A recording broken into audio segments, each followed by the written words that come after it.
የወልቂጤ ፍሬዎች በአፍሪካ ዋንጫ። የጉራጌ ዞን መዲና ወልቂጤ ከተማ ያፈራቸው ሁለቱ ኢንተርናሽናል ዳኞች በአፍሪካ እግር ኳስ ዋንጫ እንደሚሳተፉ ተረጋግጠዋል።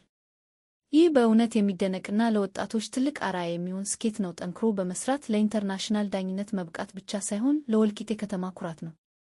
ወጣት ኢንተርናሽናል ዳኛ ባህሩ ተካ ከወልቂጤ ሜዳዎች እስከ ዓለም አቀፍ መድረክ።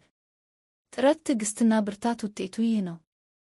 በልጅነቱ በወልቂጤ ጎዳናዎች የጀመረው ህልም ዛሬ በጽናት ታጅቦ የፊፋ ኢንተርናሽናል ፌፌር ደረጃ ላይ ደርሷል።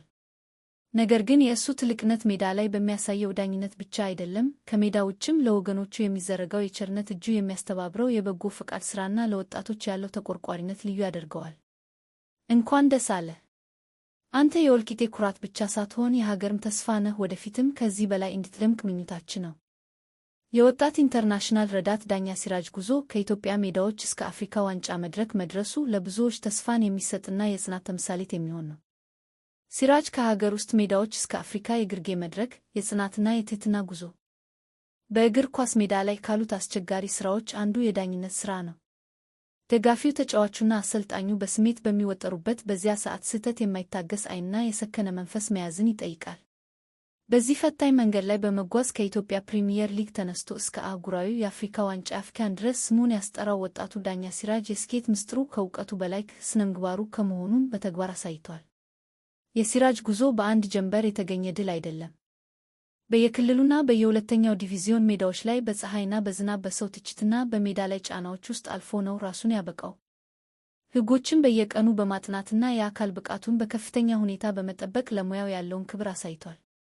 የመስመር ዳኝነት አሲስታንት ሬፈሪ የሴኮንድ የማይሞላ ትኩረትን ይፈልጋል። ሲራጅ ይህንን ትኩረት በማዳበር በውሳኔዎቹ መተማመንን ፈጥሯል። ብዙዎች ጎበዝ ሊሆኑ ይችላሉ፣ ነገር ግን ሁሉም ሰው አክባሪ ላይሆኑ ይችላሉ። ሲራጅን ልዩ የሚያደርገው ግን ለተጫዋቾች፣ ለሥራ ባልደረቦቹና ለስፖርቱ ቤተሰብ ያለው ትልቅ አክብሮት ነው።